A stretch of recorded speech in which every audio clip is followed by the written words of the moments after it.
haven't worked so hard in the heart of the Second World War. On August 2nd, 1939, Albert Einstein showed a formula to the then American president, Franklin Roosevelt. In a letter he wrote to him and explained that this formula can be used to create a weapon that will stop the Second World War. He went further to explain that this rare mineral, uranium, found in a country in the heart of Africa must be controlled by America should she decide to remain at the top of her game in the world armament race. That is how Congo Belge has been manipulated since inception, that their leaders must come from those the world powers decide to put there. And that is the reason why Congo has never known peace for as long as you can think. Amakwago, a member of One Map Africa, welcome. As an African child, it is important you understand that every cell phone being used in this world, every computer, every aeroplane being flown in this world is connected to a rare mineral then called coltan, and this mineral, 60% of its world deposit is found in the DRC, in the Congo, yes. And so it is our African responsibility to protect Congo with everything we've got, because it is not even just about Congo, it is about the total control of the Caucasians in the central region of Africa. The Congo Kingdom, before the Belgians came in the 1800s to partition Africa and the other European brothers, that they did whatsoever they did in the Berlin Conference. The Congo Kingdom comprised of Angola, the Congo, Kinshasa, Congo Brazzaville, you have Cameroon, you have Central African Republic, you have Uganda, you have Rwanda, you have Burundi. I mean, the entire Nyalu Valley was the Congo Kingdom before it was divided the way it is divided. And spiritually, Congo is the spiritual hub of Africa.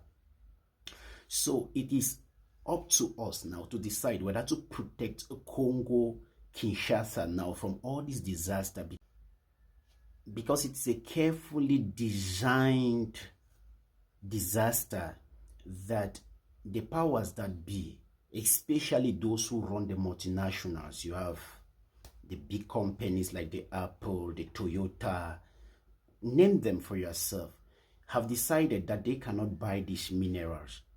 Okay, so they must create chaos in order to get these minerals to fuel their industries. What is happening today in the Congo did not start in 1994 with the Tutsis or the others killing themselves before migrating to this part of the world, Eastern Africa. It did not start in 2009 with the deals signed by the then president of the DRC Congo. It did not start even in 2013.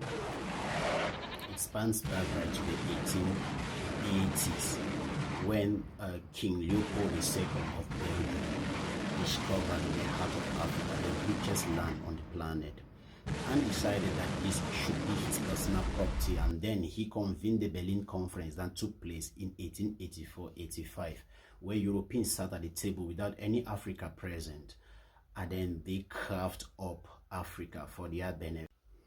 African child, you must understand that when they say the Congo is rich, it is not just rich, it is abundantly blessed.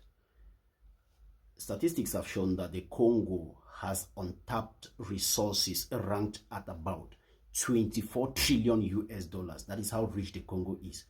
And these minerals are strategic minerals for the industries that especially the Westerners have built that will sustain the future. Talking about lithium, you're talking about coltan, you're talking about gold, you're talking about copper, name them.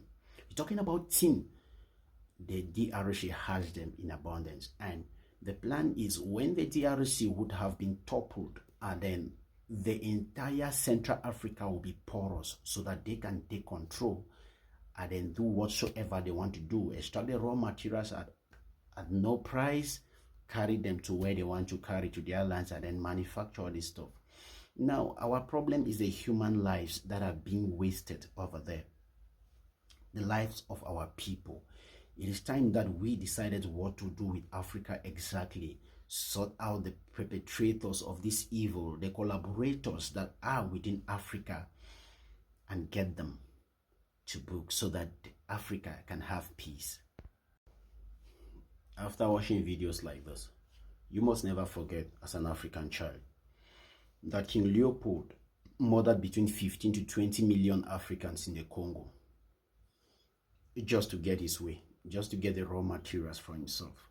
You must never forget that it is up to us, no matter what, to protect ourselves, and that is where the unity of the continent comes in. One for all for one. We must stand with one another. That is the reality facing us. Should we be distracted from this reality, the truth is that they will do everything within their reach to eliminate us. They have tried with HIV. They have tried with Ebola. They have tried with malaria. They have tried with all kinds of biological weapons to eliminate us in black skin on the continent of Africa because of our wealth. The only problem here is that we have not realized that we are dealing with an enemy that does not wish to surrender to anything. It is either we are out or they shall never rest. So it is up to us to come together so that we can protect ourselves. I'm telling you that it is nothing the African man is so desperate to have now on this planet more than protection. And this protection can only be procured by the unity of the continent.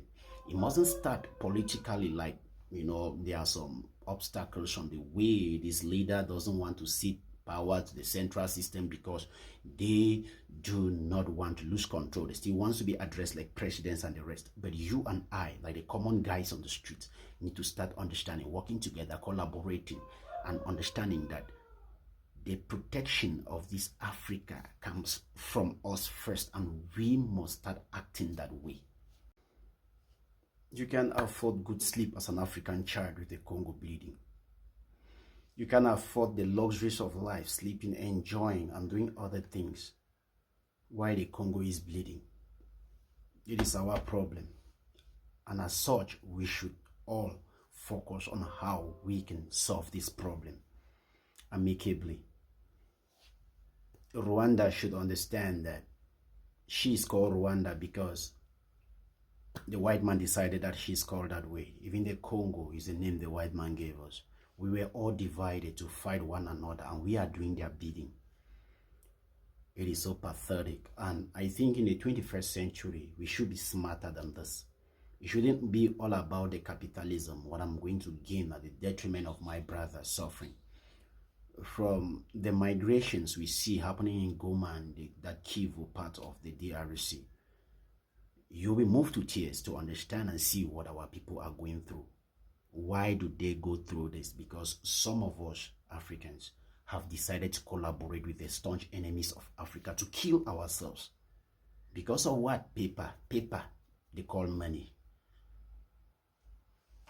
Ciao.